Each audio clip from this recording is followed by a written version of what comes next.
Welcome, the chosen ones.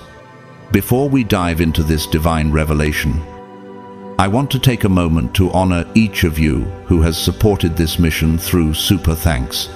Whether you've sown into this space with a donation or simply with your presence, please know your support is seen, valued, and deeply appreciated. Every comment, every seed, every prayer helps this truth reach more chosen ones like you. Whether you give or not, I'm grateful you're here. You are part of this movement, and I thank God for your spirit. Now let's get into it, because what you're about to hear is not just a message, it's spiritual warfare history. When heaven gives you clearance, even hell's entire boardroom can't block your next move. Let that settle into your bones. You, chosen one, didn't just walk through the valley of the shadow of death. You lit the whole valley on fire and walked out with not a single burn, while they were up at midnight with spellbooks, blood rituals, and crystals under moonlight. You were minding your business, sipping tea, healing in silence, and unknowingly dismantling their entire spiritual infrastructure with nothing but divine obedience. That's not ego, that's evidence. Let's be real.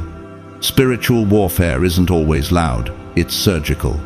They sent witchcraft, monitoring spirits, psychic attacks, and coordinated rituals.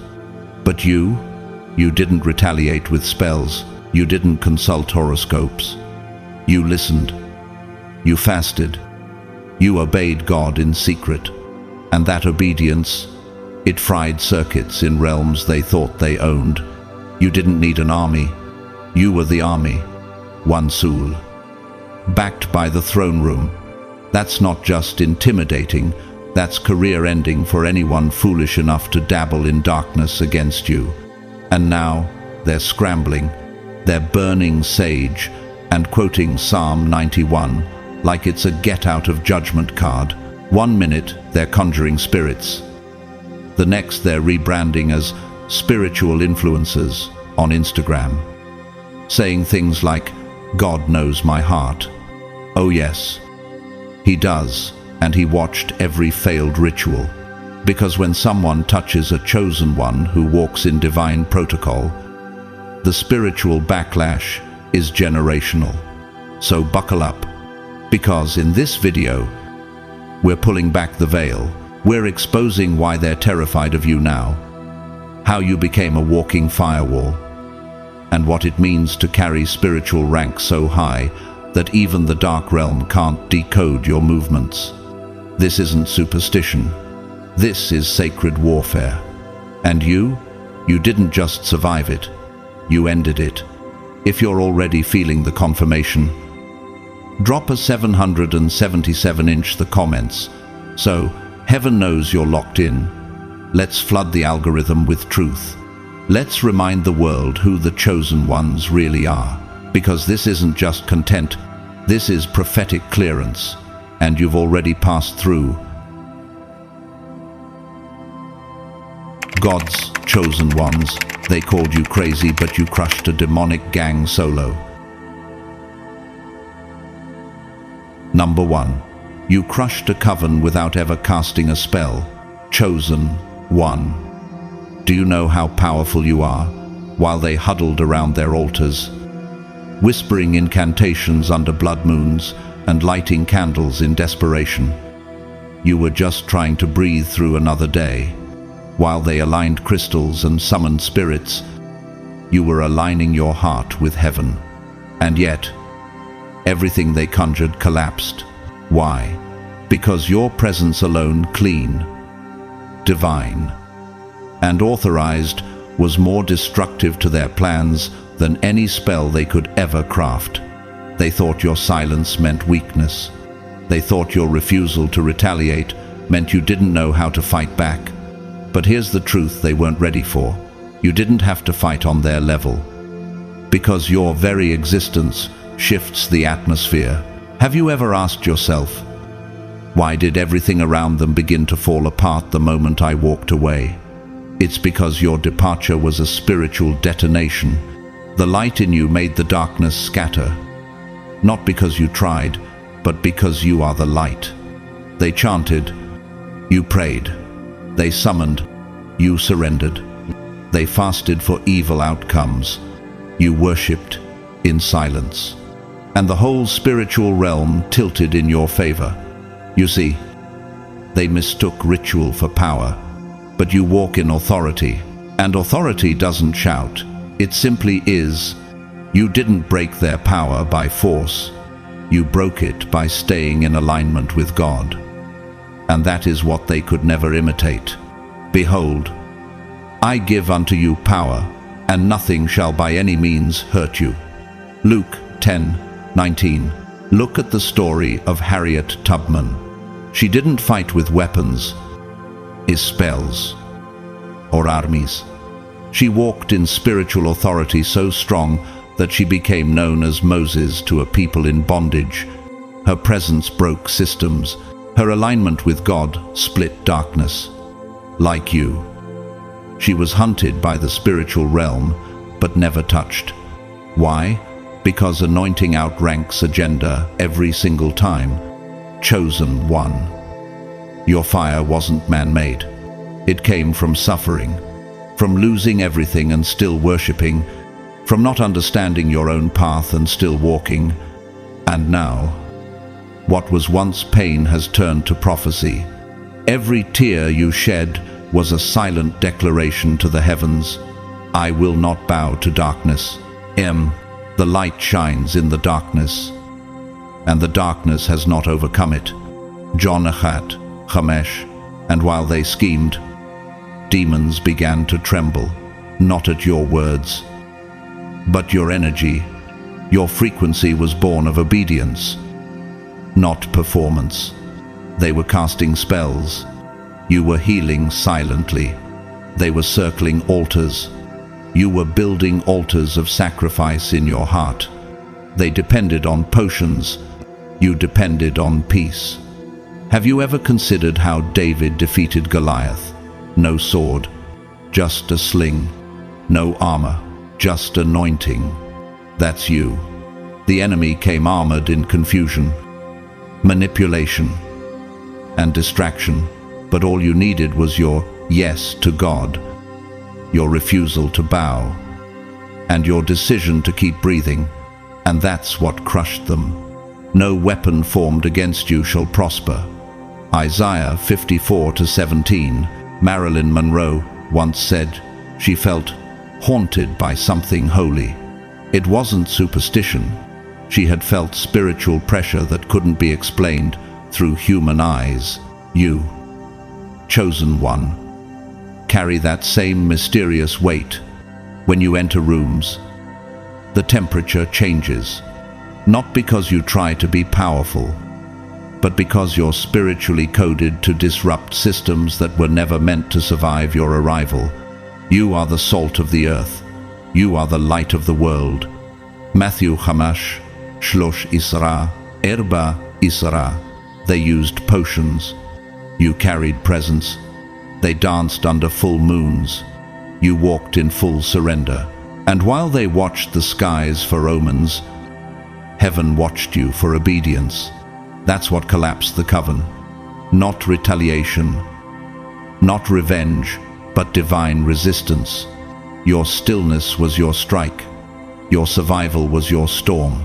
Nelson Mandela, imprisoned and isolated, dismantled apartheid with the authority of vision, not violence.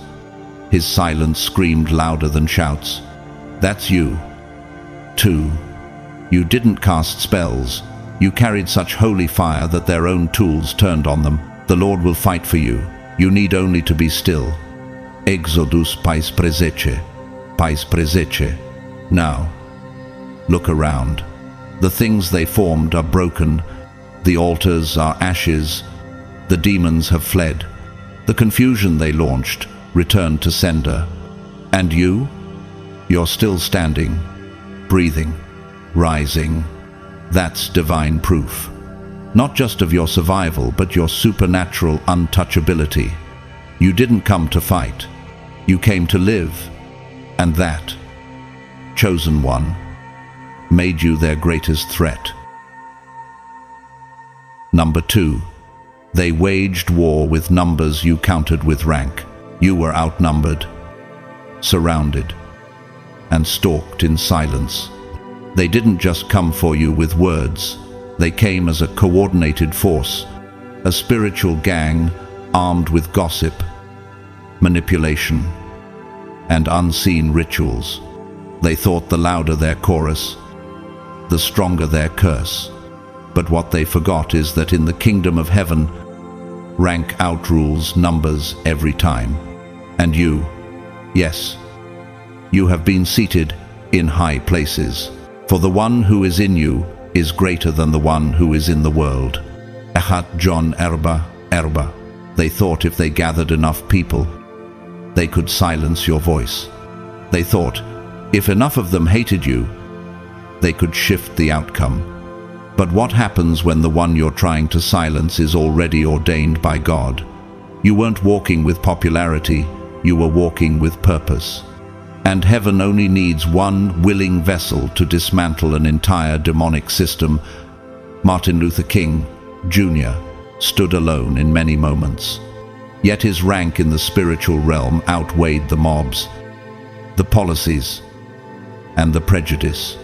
He wasn't powerful because he was popular. He was powerful because he was positioned, just like you. What makes you dangerous is that you're not backed by people, you're backed by heaven. If God is for us, who can be against us? Romans 8:31. They recruited allies. You were refined in isolation. They passed around your name in group chats. You cried in secret and got up anyway. They fed each other fear. You fed on the word. And while they moved by agreement, you moved by assignment. You see, when Jesus was tempted in the wilderness, he stood alone. No disciples, no crowd, just him and the enemy. But he didn't waver. He didn't fold. And the devil fled, not because of who was around him, but because of who was in him. You carry that same spirit. Have you forgotten? You did not choose me, but I chose you and appointed you. John 15:16. You weren't elevated by applause. You were authorized by agony. The suffering you endured became the soil for your spiritual promotion. They thought isolation would break you, but isolation is where heaven whispered your name. It's where your instructions were forged in fire. It's where your rank was stamped by the hand of God himself. Take the story of Joan of Arc, a young woman, no military training, but heaven backed with prophetic insight.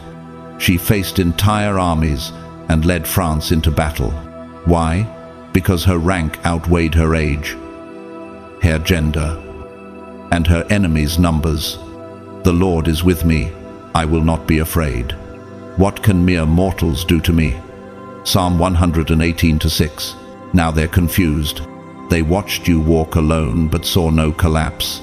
They launched coordinated attacks, but their strategy shattered. Why? Because your authority was never built on numbers.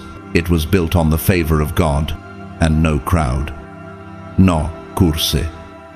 No coven can override divine clearance. You didn't need a tribe to roar. You were the roar. You didn't need backup. You were born back. And you didn't need to win over people. You were already commissioned by the king. They counted on popularity, but heaven ranked you higher than their entire battalion. And that, chosen one, is why their war failed before it even began. Number 3. You ended their spells without lifting a finger because you outlived them. Chosen one. Have you ever wondered why you're still here, still breathing, still standing, still dreaming even after everything you've endured? They didn't expect this. They didn't design their warfare for longevity, they designed it for decay, not a single fatal blow. No, something more sinister.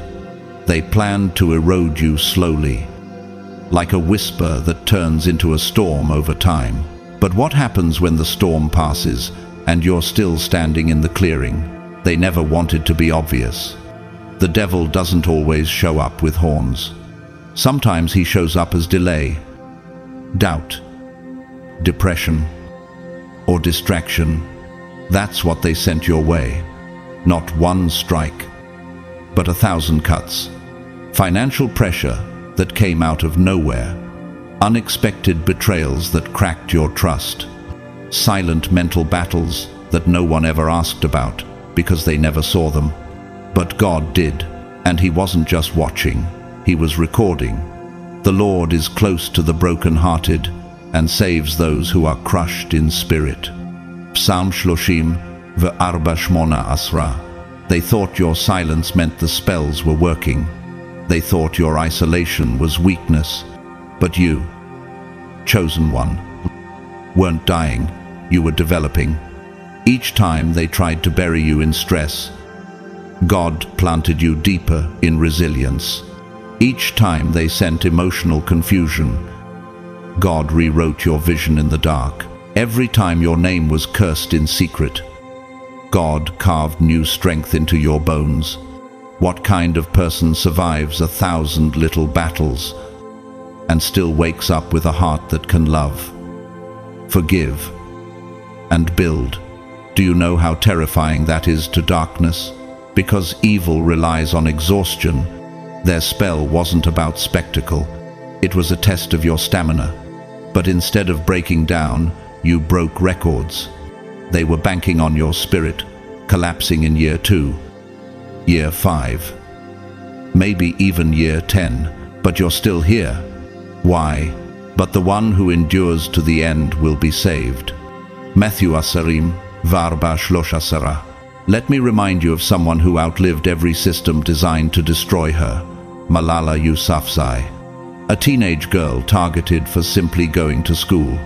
The enemy thought one bullet would silence her, but instead, she became louder, wiser, global. That's you. Chosen one. They fired spiritual bullets, but you became a voice too strong to silence. And do you know what's more threatening than retaliation? Endurance. You didn't cast spells. You didn't curse them back. You didn't fight fire with fire. You fought by breathing, by getting up, by choosing peace, even when you had every reason to lose your mind. And that confused them, because they know spiritual warfare. But what they didn't account for was God's favor on your lifespan. Even though I walk through the valley of the shadow of death, I will fear no evil, for you are with me. Psalm 23:4. Think about Nelson Mandela, imprisoned for 27 years, not broken, not bitter. When the gates opened, he didn't emerge as a man who sought vengeance. He emerged as a leader the world respected. You see, your survival is not passive. It's a prophecy fulfilled. They expected you to rot in the prison of their schemes, but instead, your mind became freer, your soul more anchored, your light impossible to dim. Have you ever asked yourself, why didn't I lose my mind after that season? Or, how am I still able to love after what they did? That's spiritual evidence. That's the fruit of someone whose spirit has outlived witchcraft. Because here's the truth. You can't curse what God has blessed. And you were blessed for endurance. They plotted your descent, not your disappearance. That's what makes your rise even more miraculous. They wanted you exhausted, not extinct. They figured if they chipped away long enough, your core would crack. But chosen one, they underestimated the architect of your soul. They didn't know your roots were watered in prayer and your spirit reinforced with angelic steel. They will fight against you, but they shall not prevail against you. For I am with you to deliver you, declares the Lord. Jeremiah 1:19. Remember Bethany Hamilton, the surfer who lost her arm in a shark attack. Everyone thought her career was over, but her spirit said otherwise. She returned to the waves. She surfed with one arm and won. That's what happens when someone is chosen to endure. Loss doesn't disqualify them. It awakens their divine strategy. And that's exactly what happened to you. You endured breakdowns no one saw. You faced temptation to give up that no one else would understand. You walked through dark nights where your prayers were more like exhausted groans than eloquent words. And through it all, you kept waking up. Do you know how terrifying that is to a kingdom of darkness that thrives on despair? We are hard-pressed on every side, but not crushed, perplexed, but not in despair. 2 Corinthians 4-8. Let's talk about Stephen Hawking, a man told he'd only live 2 more years after diagnosis. He went on to change the world of science for over 50 years. He didn't need legs to walk into destiny, just a mind that refused to quit. That's you, chosen one. Your strength didn't come from physical resources. It came from your eternal endurance. They didn't realize your spirit was forged in fire, that the very pain they hoped would destroy you became the soil for your rise. They were calculating your demise with earthly metrics, but you were moving by divine momentum. Every time they whispered your downfall, heaven prepared your promotion. You weren't just surviving the war, you were winning without even raising a hand. He gives power to the faint, and to him who has no might, he increases strength. Isaiah 40:29. And now they're confused. Not because you attacked, but because you lasted.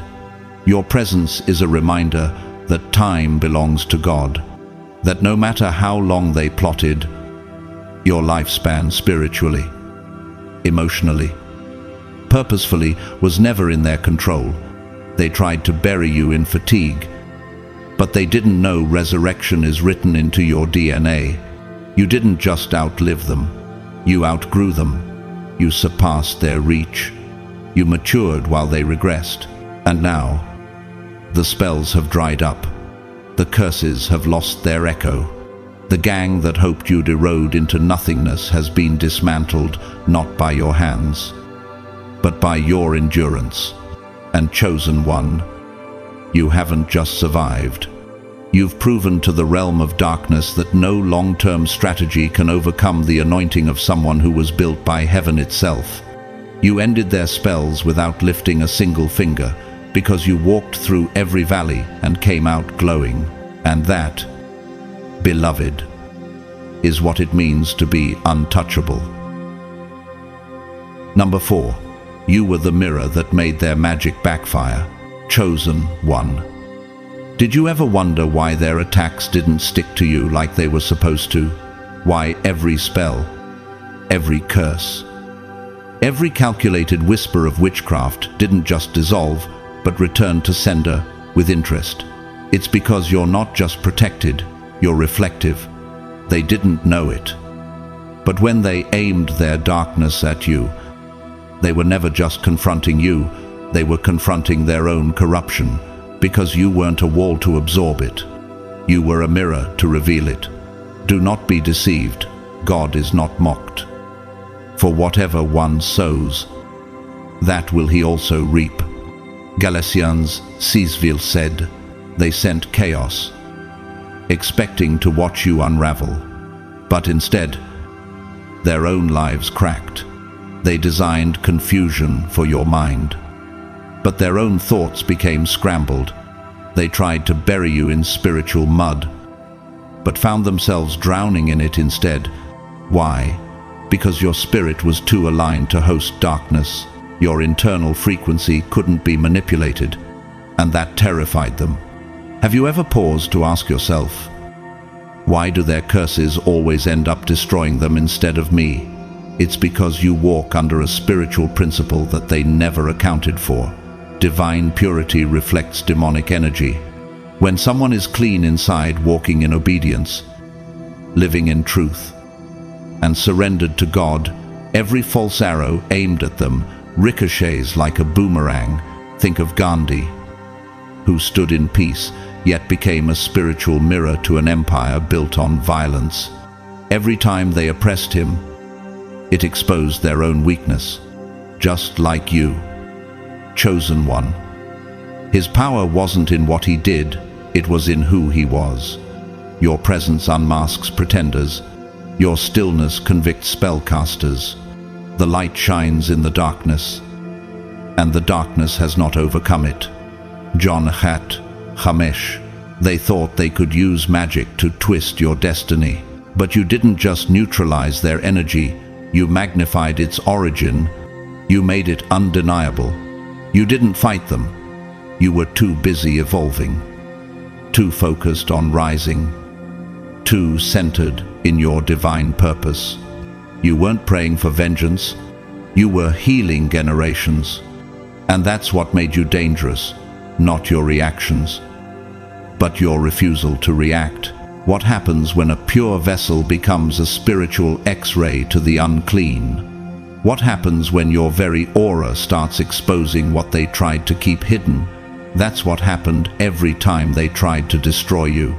They triggered a divine response from heaven, not because you retaliated, but because they touched someone God called untouchable. Touch not my anointed ones, do my prophets no harm. Psalm Ma'a v'chamash, Chamash Esra. It reminds me of Princess Diana, who didn't curse her enemies. She simply lived her truth so fully that it exposed the rot in the systems around her. Her kindness outshined every rumor. Her peace embarrassed every agenda. And when she walked into a room, people didn't just admire her, they had to look at themselves. That's your effect. You walk in, and people suddenly feel the weight of what they carry, not because you accuse them, but because you reflect them. They sent rituals into the wind, and their covens began to shake. Night terrors, strange illnesses, financial collapse. It all began to unfold, not because you struck back, but because they broke spiritual law. You were never the target. You were the mirror, and that's the part they couldn't understand. How could someone they never physically harmed return so much spiritual consequence? For the Lord your God is he who goes with you to fight for you against your enemies, to give you the victory. Deuteronomy 20. Fear. You didn't speak destruction.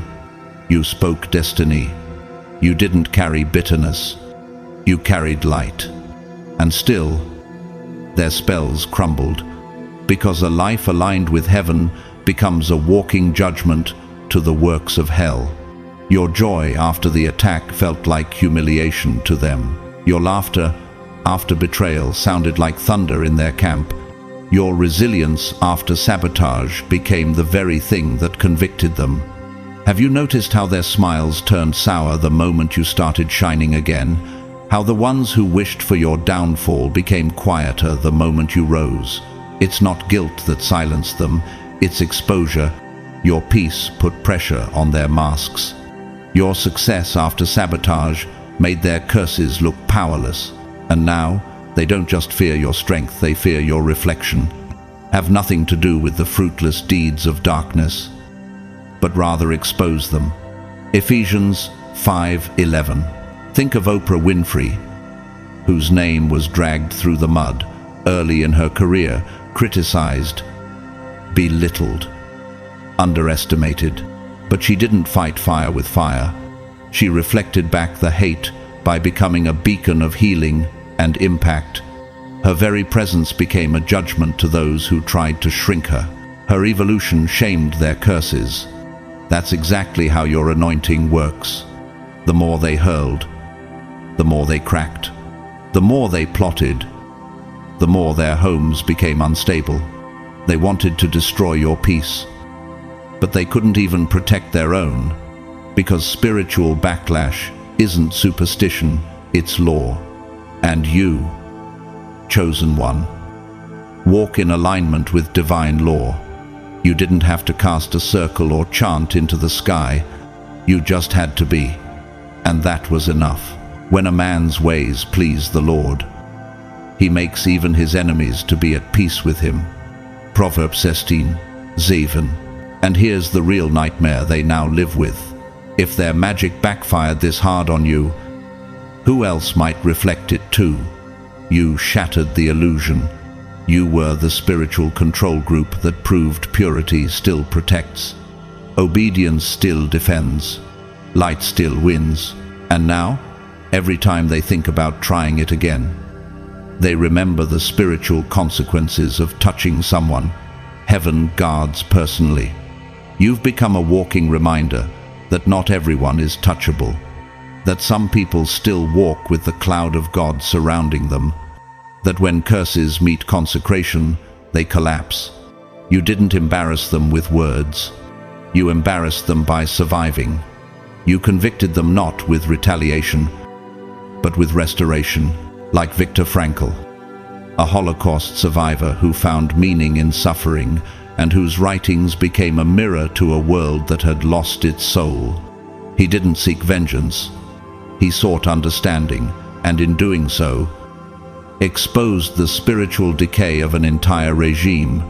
That's your role in the story. You aren't just the healed one. You're the revealer. You didn't just nullify their energy. You dismantled their illusion.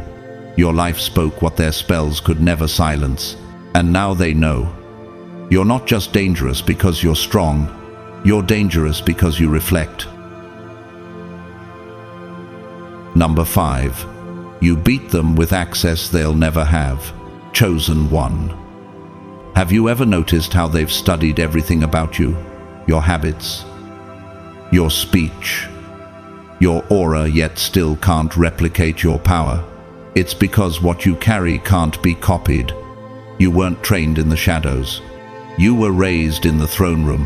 While they were sneaking into realms through rituals and deception, you were being invited by divine instruction. You didn't knock your way into spiritual authority. Heaven opened the door for you, because you were born to sit at the table. They conjured. You were commissioned. They chanted. You listened. They screamed into the void. You whispered to God, and the answers came. Call to me, and I will answer you, and tell you great and unsearchable things you do not know. Jeremiah 33:5. They try to understand you, but they can't, because they're locked out of something that has no map, divine favor. You beat them not by doing more, but by being who you were called to be.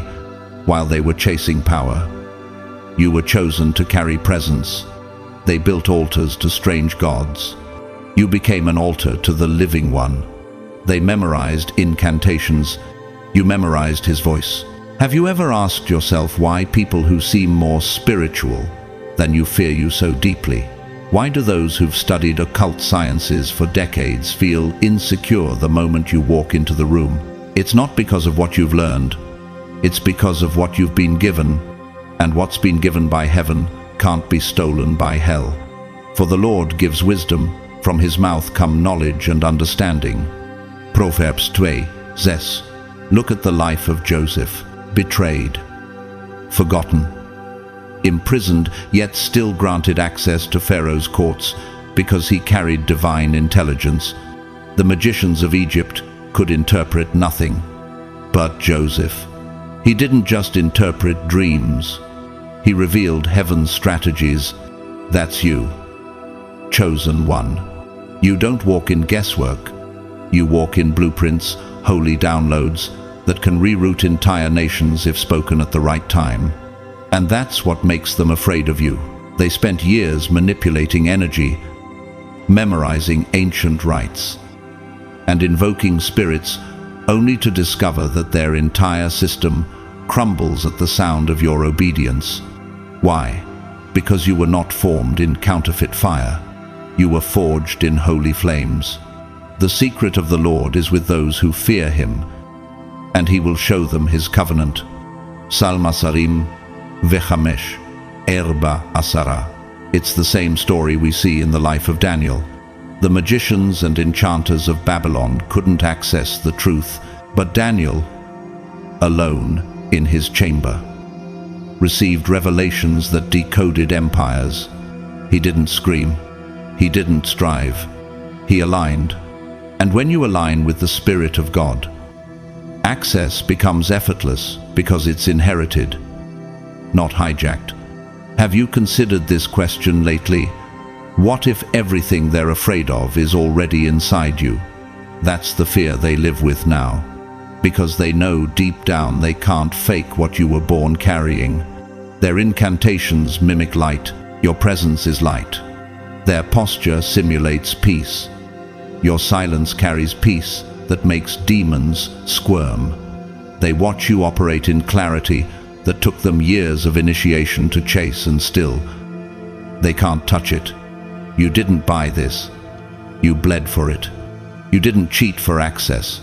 You sacrificed for it. You paid the price in the unseen. Long nights of weeping. Relentless surrender. Obedience when no one was looking. And heaven recorded every tear. That's why the doors open for you. That's why your voice carries weight without shouting. You have been faithful with a few things. I will put you in charge of many. Matthew, Esserim, Vichamesh, Esserim, Vishalosh. Think about Nikola Tesla, whose mind operated on frequencies the world couldn't comprehend. While others tried to imitate him, his insight wasn't stolen. It was streamed from a dimension. He was uniquely wired to access, like you. Tesla moved from downloads. His genius wasn't explained by textbooks. It came from vision. And like you, that vision couldn't be copied. They summoned lesser spirits. You were entrusted with the Spirit who commands all creation. They trade secrets. You carry revelation. That's why your words shake atmospheres. That's why you can speak one sentence and systems begin to tremble. You don't react, you reveal. And that difference alone collapses everything they spent years trying to construct. For who has known the mind of the Lord so as to instruct him? But we have the mind of Christ. 1 Corinthians 2:16. Do you remember Joan of Arc, a teenage girl who accessed divine instruction that guided France to victory? Her commanders didn't understand her. The clergy didn't approve of her. But heaven moved through her with clarity no army could override. She didn't need permission from men. She had access from God. You operate in that same pattern. You're a walking disruption to counterfeit order. They tried to decode your favor, but favor doesn't come with formulas. It comes with fire, and they can't bear to stand near it. That's why they hate you. That's why they tried to destroy you. Because you became the embodiment of everything their systems can never produce. Divine trust, radical purity, supernatural access. And here's the part that cuts the deepest. They saw your sacrifice. They watched you be misunderstood. They knew the pain you endured. They witnessed your seasons of silence, your crushing, your wilderness. And even after watching the price you paid, they still couldn't copy it. Because your access doesn't come from effort. It comes from humility. And their pride can't walk that path. God opposes the proud, but gives grace to the humble. James Arbashesh. Think of Corrie 10. Boom. A simple watchmaker who helped save Jews during the Holocaust and survived concentration camps with her faith intact. She didn't fight with weapons. She moved with an authority hell couldn't touch. Her access wasn't earthly, it was spiritual. She carried peace in the pit of death, and her presence exposed evil without saying a word. That's why you're feared, not because you scream, but because you carry gates inside of you. Doors open where you walk. Blueprints download when you pray. Solutions arrive when you listen. You walk in access that no amount of sorcery can fabricate. You didn't steal it. You were sculpted for it. So now they stand on the outside summoning, chanting, performing, while you, chosen one, sit inside the gate, guarded, elevated, favored, and they can't reach it, not because they aren't spiritual, but because the price of access is death to self, and that's a cost their ego won't pay. You beat them not by clashing with their rituals. You beat them by becoming the evidence that favor can't be faked. And now, they don't just envy your gifts, they fear the gate that closed behind you and won't open for them. Number 6. You were their assignment, but they became the warning, chosen one. Have you truly grasped the scale of what just happened? They picked you out, thinking they had found an easy target, a loner, a misfit, someone too quiet to defend themselves, too isolated to be protected. You didn't wear your anointing like a badge. You weren't surrounded by loud voices or prestigious alliances. To them, you looked like the perfect assignment, but in reality, they were walking straight into a divine trap. They didn't realize heaven was watching and documenting. They thought you were just another soul to devour. But what if the truth is this? You were sent as a mirror, a consequence, a line that should never have been crossed. Have you asked yourself, why did the backlash against them begin the moment they moved against me? It's because they weren't just attacking a person, they were violating divine protocol. Do not touch my anointed ones, do my prophets no harm. Psalm Ma'av Chamesh Asra. In the spiritual realm, protocol matters. They didn't understand that you weren't just anyone, you were marked, not for destruction, but for destiny. And when they targeted you, they activated something much bigger than themselves. You were a sacred assignment, not to be harmed, but to be honored. Instead, they chose to mock, sabotage, and curse. Their mistake? They judged you by your posture, not your position. They saw humility and assumed weakness. But the anointing you carry doesn't always react, it records. You were covered. Even when you looked uncovered, you were hidden in plain sight. And now, their downfall has become your evidence. The Lord will vindicate his people and have compassion on his servants. Deuteronomy 32:36. Consider the life of Rosa Parks, a quiet seamstress who simply refused to give up her seat. She wasn't loud or forceful. Yet her obedience to justice sparked a national reckoning. She became the assignment of a system, but God made her the warning. Now her name echoes through history as a reminder, don't underestimate someone backed by divine timing. That's what happened to you. They underestimated you because you didn't fight back the way they expected. You didn't curse them. You didn't post cryptic threats. You didn't retaliate. You endured. And it was your endurance that activated heaven's response. When the enemy shall come in like a flood, the Spirit of the Lord shall lift up a standard against him. Isaiah 59:19. They dug pits, expecting you to fall, but instead, they watched as you rose from each one, cleaner, stronger, favored. Every attempt to destroy you became another layer of divine validation. And now, you're not just surviving, you're evidence. You're the spiritual receipt that proves God defends his chosen in due time. Some of the very people who laughed while your name was being slandered are now reconsidering their alliances.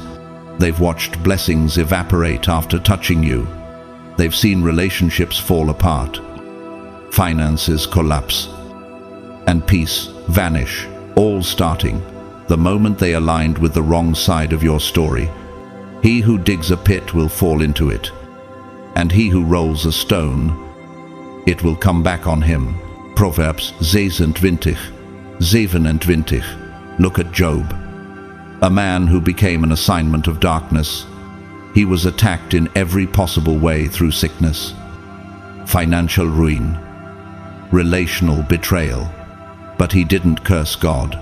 He didn't curse his enemies. He stood in his integrity. And what happened? God restored him double and used his story to teach generations. That's you, chosen one. They came for your ruin, but they triggered your reward. Now they whisper your name in secret, not with pride, but with fear. You've become a reference point. People use your journey as a cautionary tale. Be careful who you attack. You might be touching someone God walks with. Your testimony is now a thunderclap in the spiritual realm. You are no longer just a person. You are a warning label. Vengeance is mine. I will repay, says the Lord. Romans 12:19. You didn't need to expose them. Their own consequences did. You didn't need to defend yourself in public.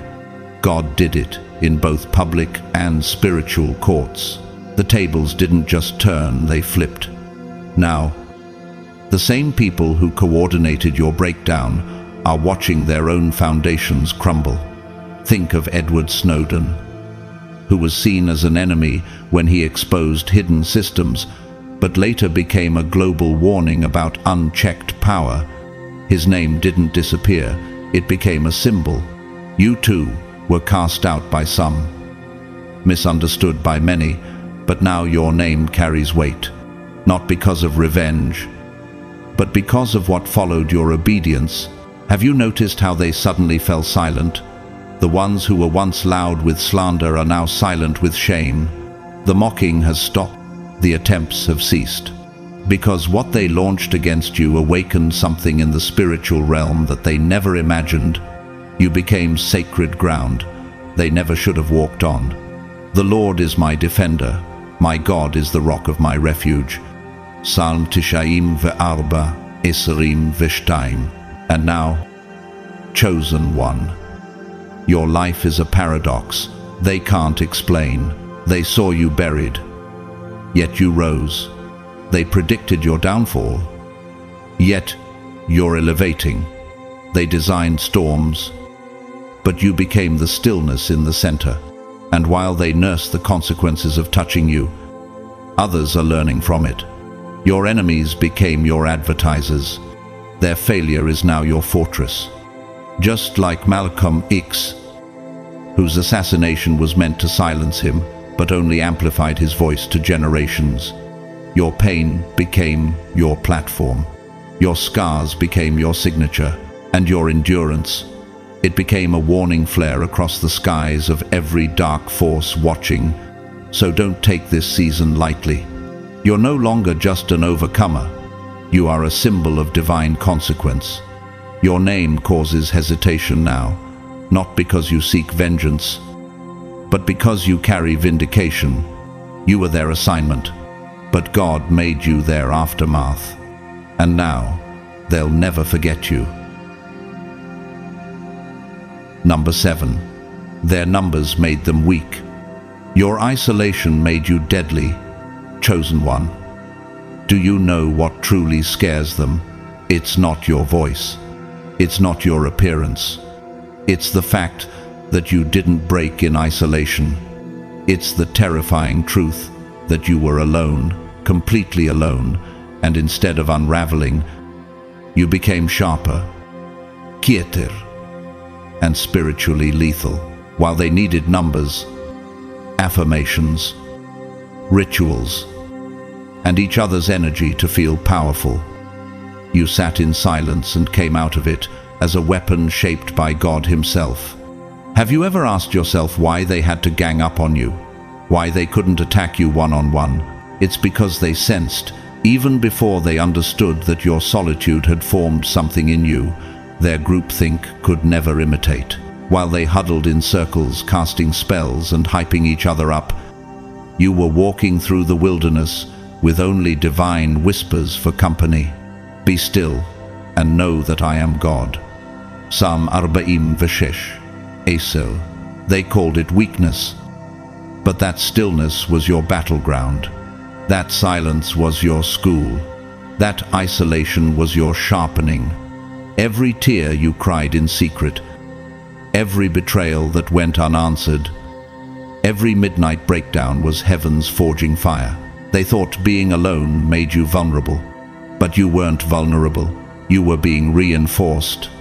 Remember Nelson Mandela, isolated in prison for 27 years. They thought they were breaking him. But when he emerged, he led a nation into freedom. That's what your isolation was doing too. It was preparing you for power that wouldn't bend to their manipulations. He trains my hands for battle. My arms can bend a bow of bronze.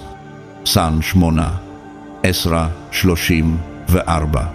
You weren't seeking crowds. You weren't posting for validation. You weren't shouting into the void.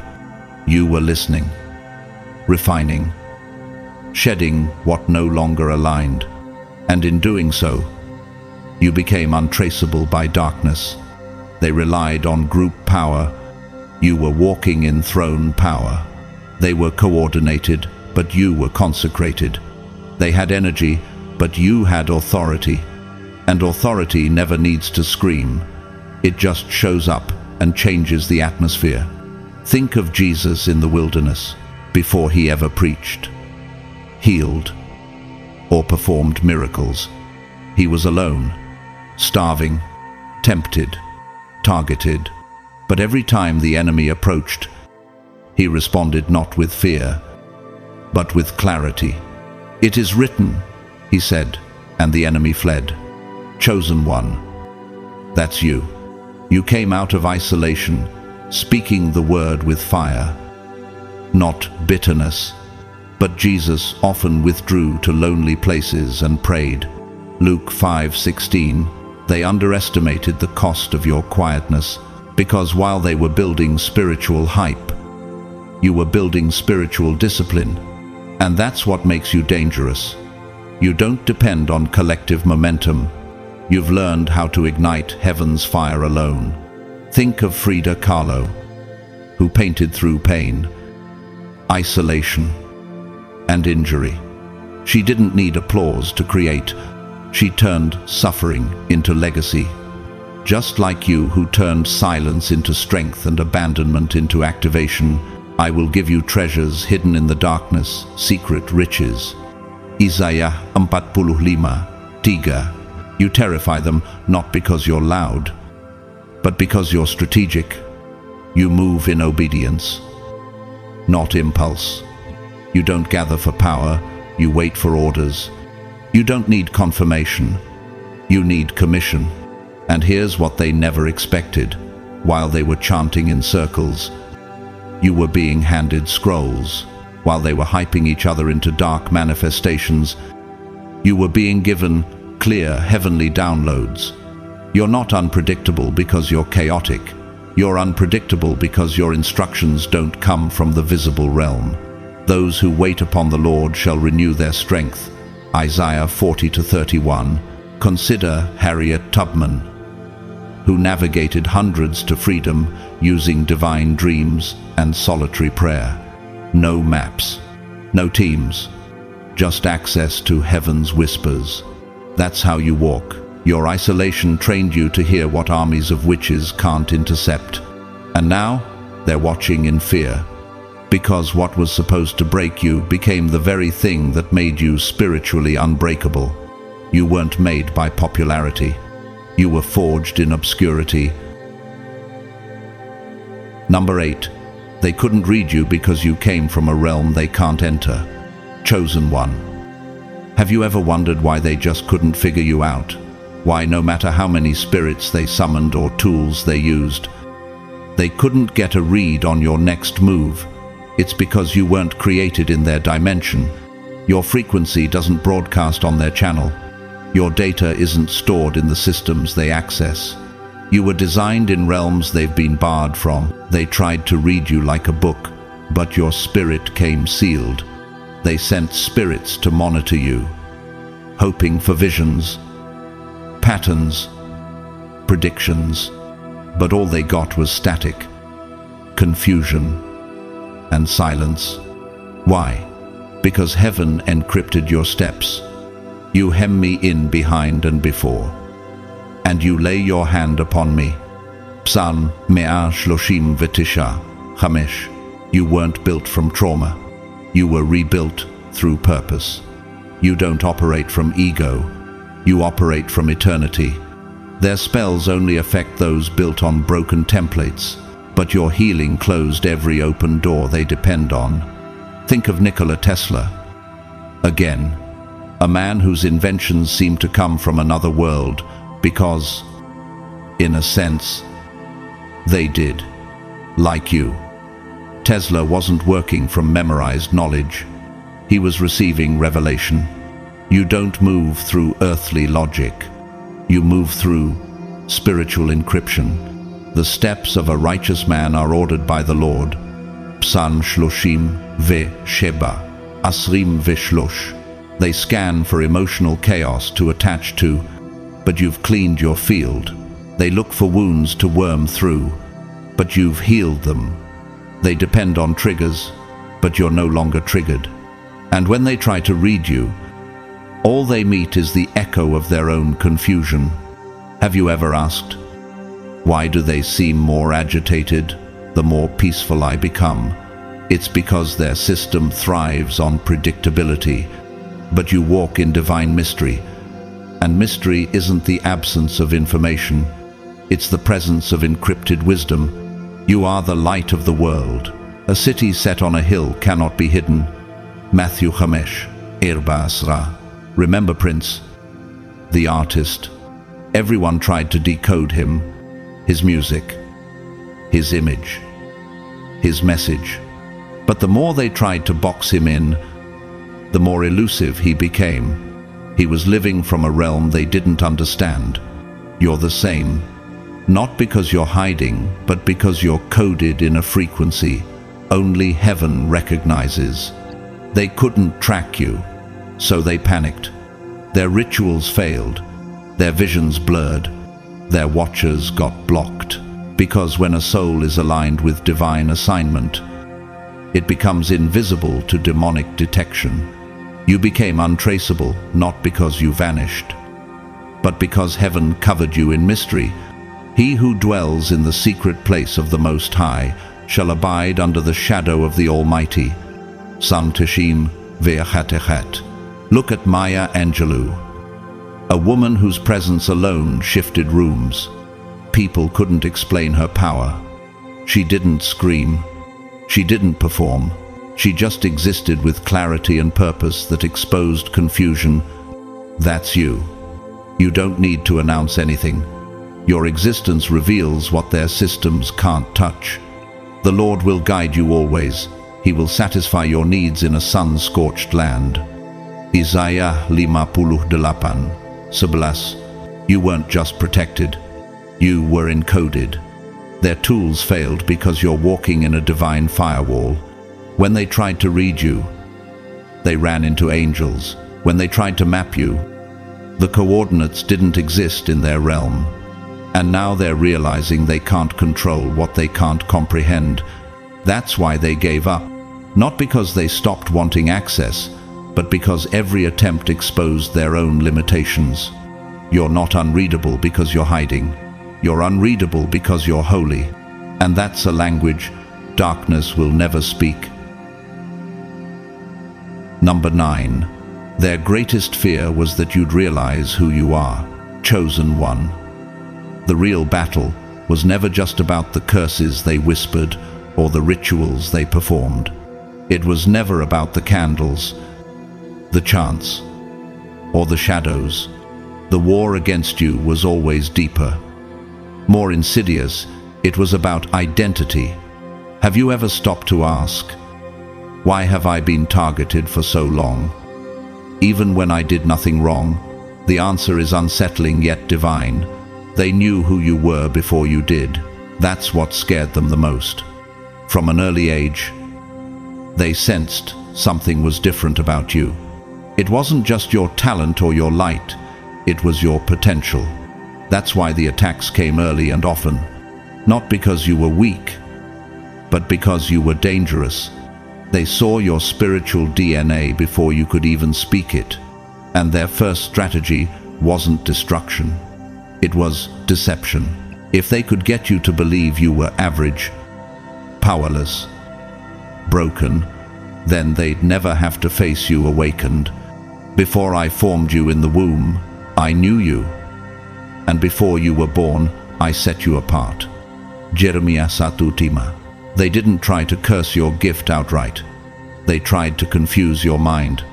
They planted psychological traps, shame, comparison, trauma. They recruited voices to echo one core lie: you're nothing special. But even in your darkest hours, something inside you whispered otherwise. You didn't have proof. You had knowing. That was the ember. They tried to smother your inner truth, your divine memory, your spiritual inheritance.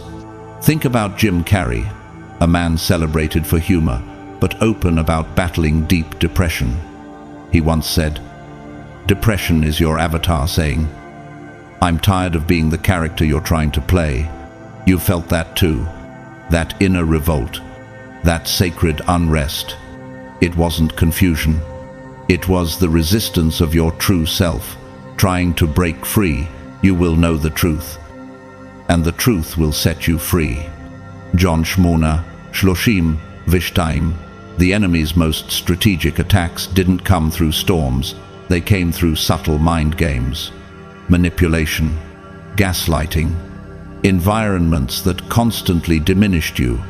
They couldn't erase your calling, so they tried to blur your mirror. And if you'd stayed disconnected from your true reflection, you would have forfeited your seat, not because they won, but because you'd never claim it. Have you ever noticed how many people were strategically placed in your life just to distract, derail, or distort your self-view? That's not random. That's warfare. But it's also prophecy, because if so many forces tried to keep you from your identity, what kind of power must be waiting once you remember who you are? The Spirit Himself testifies with our spirit that we are God's children. Romans 8:16. Look at Nelson Mandela, who was labeled a terrorist before he was ever recognized as a liberator. His identity was twisted, suppressed, manipulated, but truth rose. Just like you. His identity wasn't a costume, it was a calling, and no label could override what heaven had declared.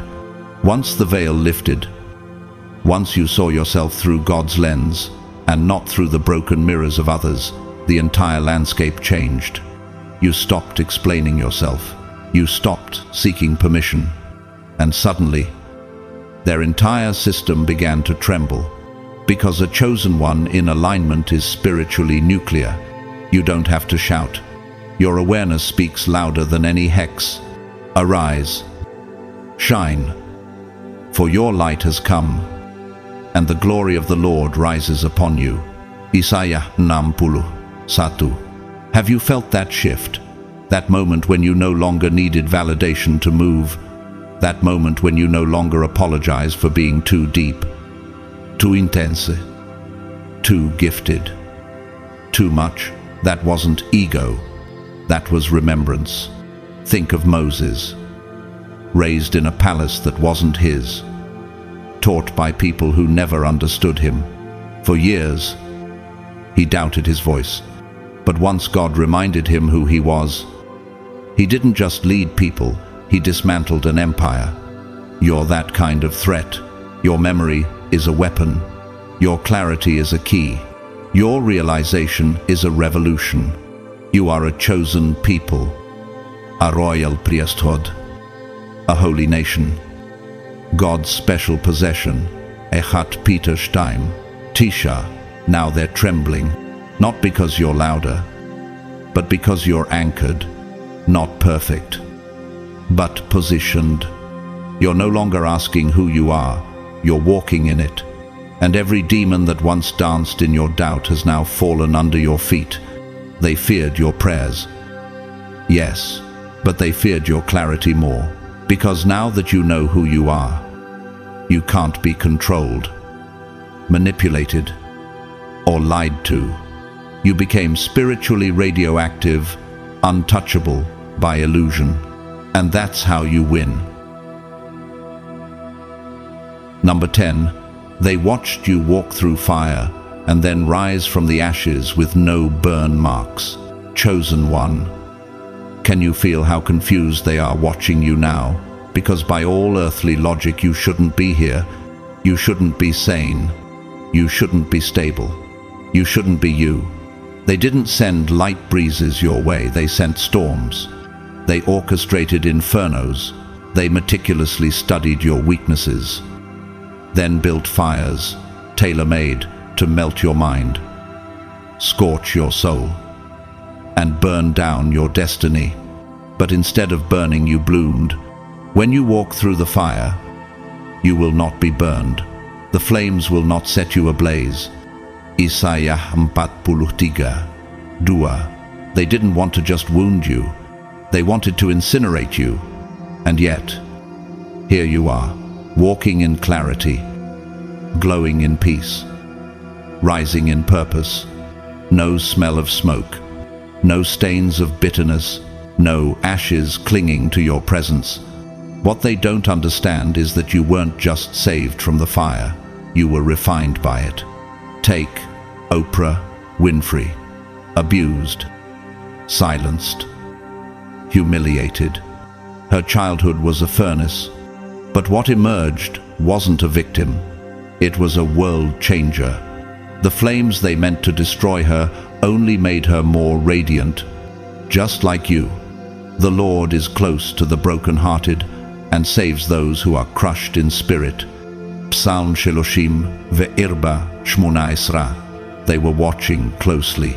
They kept checking in, waiting for signs of collapse, mental breakdown, emotional paralysis, public failure. But every time they looked again, you were stronger.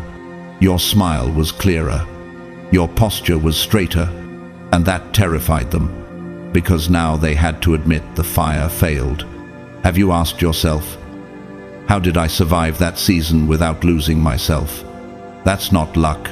That's grace. That's divine insulation. While they planned your combustion, heaven reinforced your walls. While they whispered curses, angels stood guard. No weapon that is formed against you shall prosper. Isaiah 54:17. Think about Bethany Hamilton, the surfer who lost her arm to a shark attack and returned to the waves with more fire than before. Her comeback wasn't just inspirational, it was supernatural. Like you, she wasn't just surviving, she was conquering. They cursed your name in darkness, but you walked out of it as light.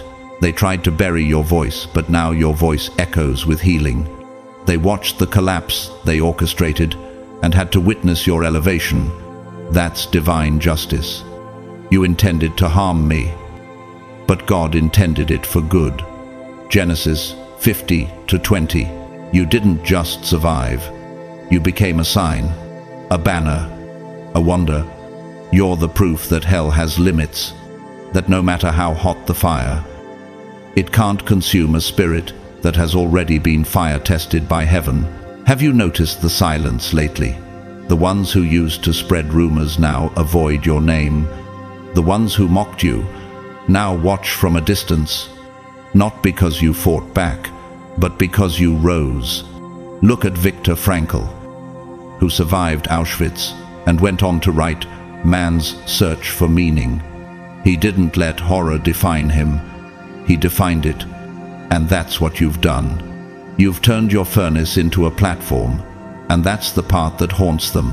He will sit as a refiner and purifier of silver. Malachi 3:3. Chosen one. You're not just walking away from the fire, you're shining because of it. You carry no smoke, but you carry glory.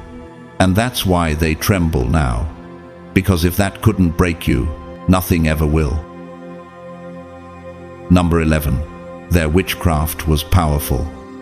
but your obedience was lethal. Chosen one. They didn't come at you with weak weapons. These were masters of manipulation, trained in secret arts, disciplined in the rituals of darkness. They knew how to bend energy, influence minds, and distort reality. They performed ceremonies by moonlight, called on ancient spirits, memorized incantations with surgical precision. They were intentional, calculated, prescient. Their entire existence revolved around wielding power in realms unseen, and yet, all of that decades of work collapsed under something they couldn't compute: your obedience, not your strength, not your defense, not your charisma, just quiet, consistent, inconvenient obedience. Have you ever wondered why they never saw it coming? Because obedience doesn't look like a weapon, it looks like surrender. But in the spirit realm, it's the most lethal force there is. While they conjured and manipulated, you were walking silently, hand in hand with the Spirit of God. You weren't trying to retaliate. You were simply obeying. When God said fast, you fasted. When He said be silent, you silenced your flesh. When He said speak truth, even if it cost you everything, you opened your mouth with trembling authority. You didn't even realize the power your obedience carried. But each act was a command trigger that activated heaven against everything they built. Have you ever asked yourself, why did things begin collapsing around them every time I took a step in faith?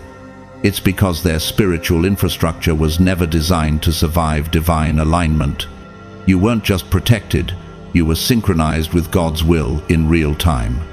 That alone is catastrophic to any dark system.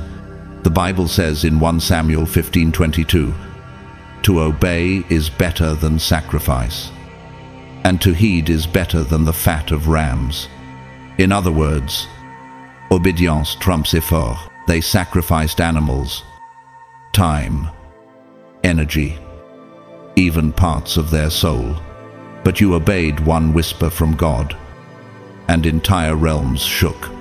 Think about Brother Andrew, the missionary who smuggled Bibles behind the Iron Curtain during the Cold War. His obedience to a divine nudge dismantled spiritual walls that politics couldn't touch. That's you. Every time you obeyed when it hurt, you broke more than curses. You dismantled foundations. While they were tracking you, you were listening. While they were casting, you were submitting. And here's what they never understood. Obedience is spiritual warfare. It bypasses human understanding and engages divine response. You weren't throwing counterspells. You were praying in secret. You were forgiving in pain. You were worshipping with no audience.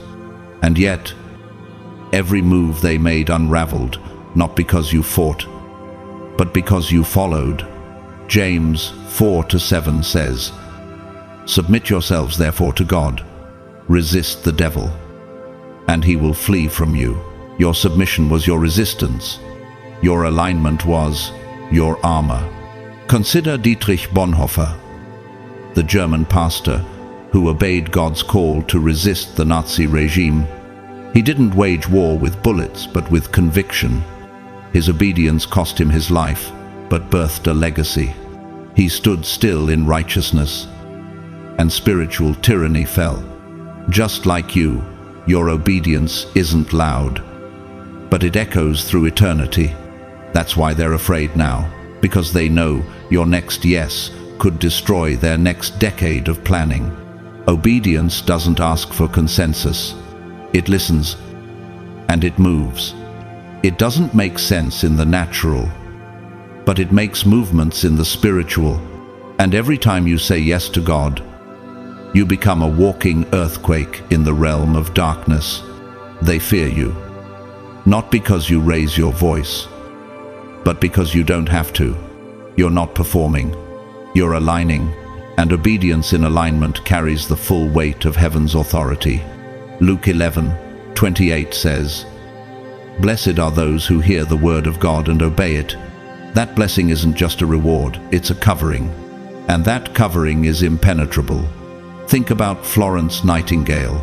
She obeyed a divine conviction to serve in the most horrific war hospitals, and in doing so, changed modern medicine forever. Like you. Her obedience made her untouchable, not because she fought, but because she followed. So now they've realized the truth. They were never fighting you. They were fighting your alignment. And that battle is unwinnable, because the more you obey, the more heaven advances and darkness can only retreat. Number 12. You didn't just survive. You disarmed generational strongholds. Chosen one. This war was never just about you. You were the visible target. Yes, but the mission went far deeper. The enemy didn't just want to derail your destiny, he wanted to preserve a demonic contract that had been written over your bloodline for generations. You were chosen not just to survive attacks, but to dismantle the systems that made those attacks possible. What you faced wasn't random, it was ancient. Cycles of addiction, poverty, betrayal, sickness, spiritual confusion. These weren't just personal trials. They were inherited battles. But God chose you to interrupt them. Have you ever felt like your struggles were too intense for just one life? Like you were paying for things you never did? That's not your imagination. It's spiritual inheritance. And while others before you succumbed, some through bitterness, silence, addiction, or defeat, you questioned the pattern. You sat with the pain. You asked the hard questions. You stood in front of generational darkness and said, "This ends with me." That decision alone shook ancestral structures that thought they would reign forever.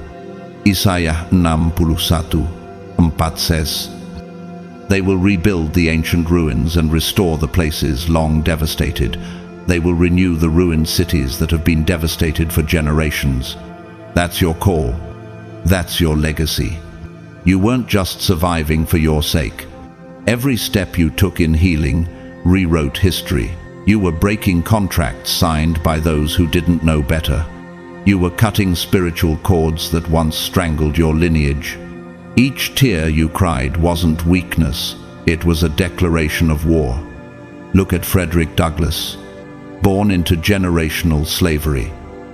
He didn't just gain freedom for himself, he dismantled a belief system, your prayers, your inner work. Your healing, it's doing the same. You're not just reclaiming peace, you're establishing a new order, one your ancestors never had access to. And that's why hell is panicking. You're changing the blueprint. Your children won't inherit what you fought. Your family name is now echoing in heaven for a new reason, because someone finally stood up. 2 Corinthians 10:4 reminds us, "The weapons of our warfare are not carnal but mighty through God to the pulling down of strongholds." You didn't fight with rage, you fought with revelation. You didn't retaliate with hatred, you warred through forgiveness, discipline, and sacred boundaries. And each act disarmed something ancient. Consider Simone Biles. Her courage to speak about mental health and past trauma didn't just free herself, it broke open silence for millions. That's your anointing too. Your transformation is a blueprint for those who will never meet you. And your refusal to quit is building altars of healing in your family line. Proverbs 20:7 says, "The righteous who walks in integrity, blessed are his children after him." You've become that righteous anchor. You turned chaos into clarity, trauma into strategy, dysfunction into discernment. And now, new paths exist because you walked where no one else had the strength to go. You are not just healing, you are rebuilding. You are not just surviving, you are setting foundations. Think about Malala Yousafzai. She didn't just recover from being targeted, she created education access for generations. That's what you're doing spiritually. You're building what your ancestors dreamed of, but never reached. Genesis 12:2 says, "I will bless you, and all families of the earth will be blessed through you." That blessing isn't symbolic, it's structural, it's multi-generational. Now, the darkness that once ruled your family line is shaking because someone woke up with clarity. Someone said yes to the hard path, and that someone is you. You didn't just survive the curse, you broke the covenant, and now, nothing in your lineage will ever be the same again. Number 13. You were the living firewall that burned their blueprints. Chosen one. They had no idea what you truly were. They thought you were just another name on a list, someone they could map, track, manipulate, and spiritually trap. They didn't need 1,000 people to take you down. They thought a handful of skilled practitioners would be enough, so they planned carefully. They timed their rituals to moons, synced chants to the calendar, aligned their energy with precision. They even studied your life as if it were a spell book, your habits, your wounds, your cycles. But no matter how perfectly they designed their blueprint, it never worked. Every tactic failed, every spell fizzled, every hex backfired, and now they're sitting in confusion. Not because they did something wrong, but because they couldn't comprehend what you were. You weren't a target. You were a trap, a spiritual firewall clothed in human form. And firewalls don't just block attacks, they burn them down. Have you ever asked yourself, why didn't it land? Why didn't I fall apart when it should have crushed me? That's because you were built differently. You didn't need a pulpit, a spotlight, or a title. All you needed was resolve. You became a wrecking ball of spiritual light, not through shouting or retaliation, but through quiet conviction, deep healing, and an unshakable yes to God. What they never calculated was how your past heartbreaks encrypted you. Your spiritual resistance wasn't born in safety, it was forged in betrayal, abandonment, and seasons of silence where all you had was God's whisper. That's where your firewall was installed. And now, every time they launch something in your direction, it yams. The code corrupts. The plan collapses. Psalm 91:4 declares, He will cover you with His feathers, and under His wings you will find refuge. His faithfulness will be your shield and rampart. That shield isn't symbolic, it's structural. Heaven wrapped your life in a resistance they never prepared for. You weren't just protected, you were programmed for prophetic disruption.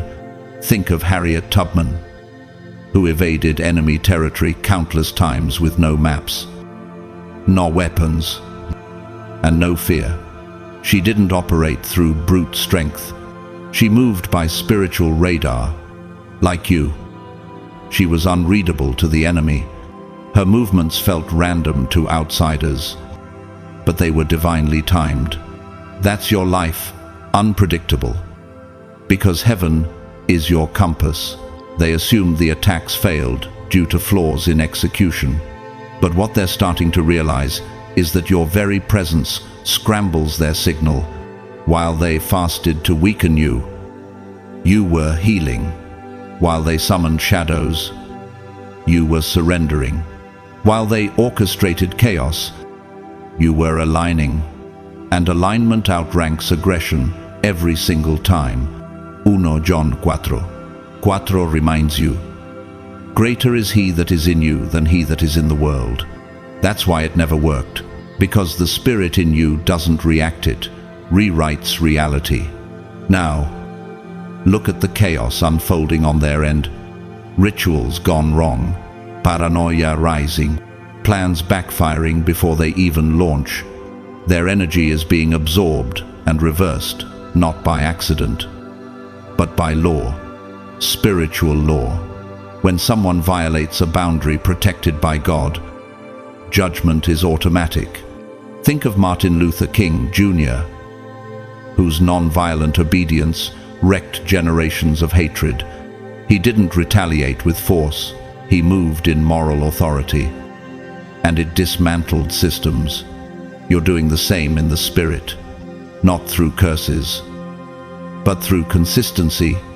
Romans 12:21 says, "Do not be overcome by evil, but overcome evil with good, and your goodness, your quiet choices to grow instead of gossip, to forgive instead of retaliate, became weapons more powerful than any ritual. Your discernment is not paranoia, it's precision. You sense things before they fully form. That's not fear, that's foresight. They see it now. Every time they plan an attack, it collapses mid-air. Every time they coordinate an ambush, someone turns on them.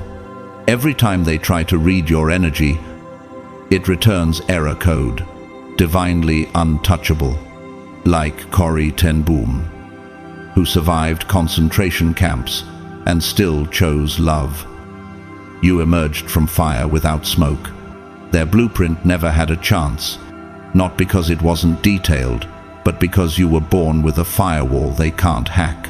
And that's what they fear now, not what you'll do, but that you exist. You didn't just survive, you fried their system, and you didn't even try.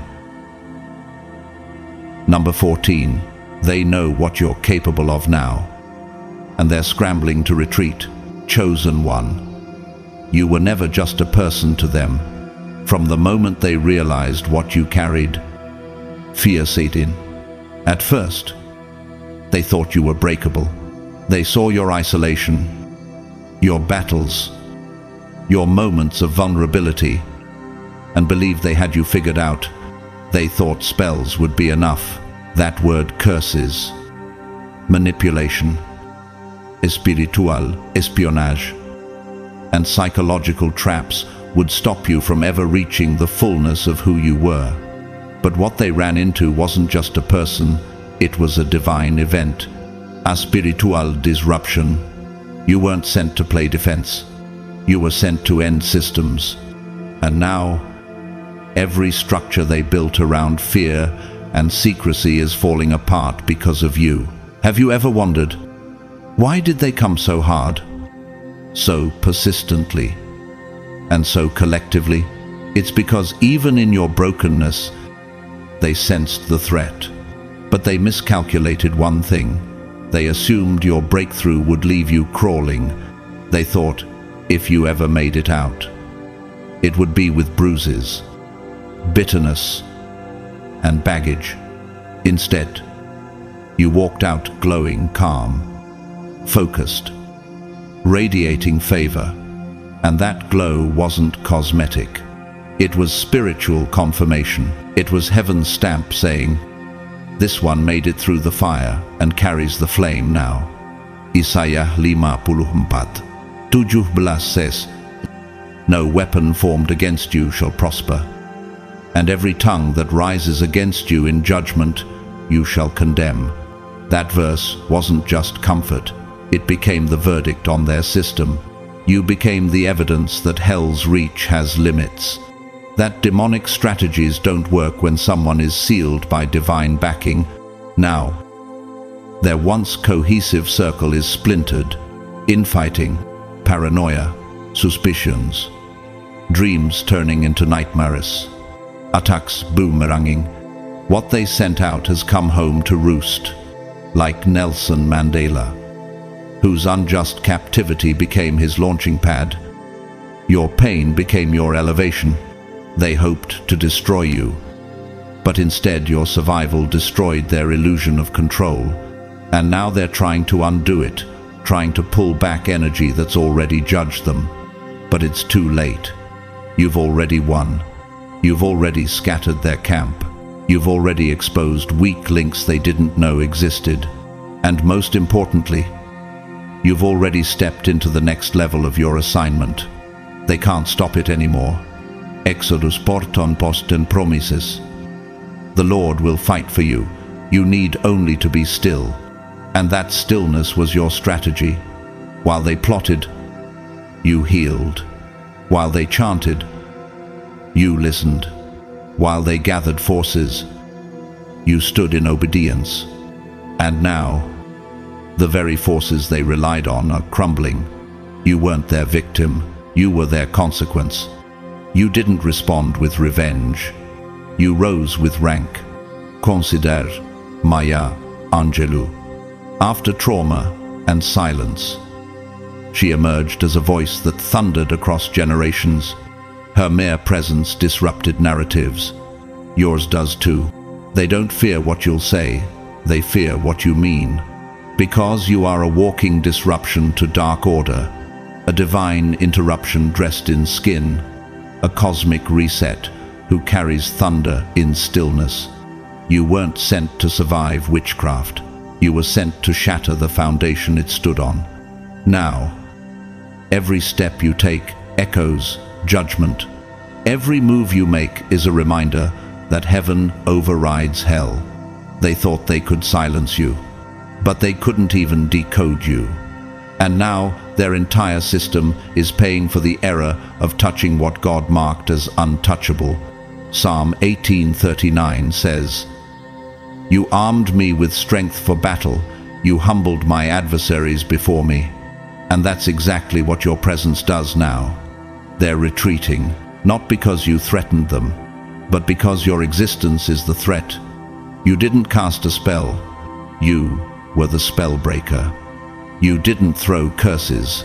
You disarmed entire spiritual blueprints just by walking in truth. And now they realize they should have left you alone. But it's too late. Their darkness triggered your ascension. Their fire crowned your authority. You're not just their failed target. You are the reason their entire system is falling apart. And every time they hear your name, they don't think of who you were. They tremble at who you've become. So, stand tall. Chosen one. The damage is done to them, not you. You didn't just survive the ambush. You shattered the entire battlefield by simply standing in obedience. You didn't just defend yourself. You exposed every lie, every hex, every hidden agenda.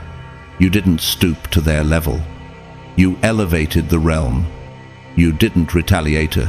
You radiated. You didn't fight with fire. You walked with God's wind at your back, and that alone collapsed what they spent years trying to construct. Your story is no longer a secret. It's a sermon. Your survival has become a spiritual weapon. Your voice carries thunder because your silence was forged in fire. And now, your very existence is a threat to every dark system still hiding behind ritual, secrecy, and fear. You are the reminder that holy authority needs no theatrics. You are the living proof that obedience to God dismantles hell's finest strategies. The enemy wanted your breakdown to be permanent, but God turned it into a broadcast. If this message confirmed something, your spirit already knew something you've been carrying in silence, trying to put into words. Then don't let it stop here. Share this with another chosen one who's been quietly battling, questioning their clarity, doubting their worth, wondering if they were crazy or divinely set apart. Help them recognize they were never broken, they were becoming. This message isn't just content, it's confirmation. It's code, it's a mirror, and it's time we make heaven's warriors visible again. To those who've walked with me through this message, thank you. Whether this is your first time or you've been part of this journey for a while, your presence matters more than you know.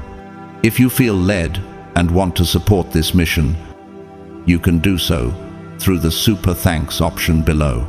Every seed sown helps me keep bringing truth to the front lines. But whether you give or not, know this: I'm deeply grateful you're here. Your spirit is felt, your agreement is powerful, and your walk is holy. I bless you right now in the name of Jesus, the name that makes hell tremble. I speak divine clarity over your next steps, supernatural rest over your spirit, and unstoppable favor over your future. May everything the enemy tried to take from you return multiplied. May your obedience continue to unlock realms no ritual could ever touch. And may your story shine so brightly that even those who doubted you will have to testify, truly, God was with them all along. Now rise, chosen one. You're not just walking into freedom, you are freedom in motion. God bless you. See you in the next word. Stay aligned, stay dangerous, stay divine.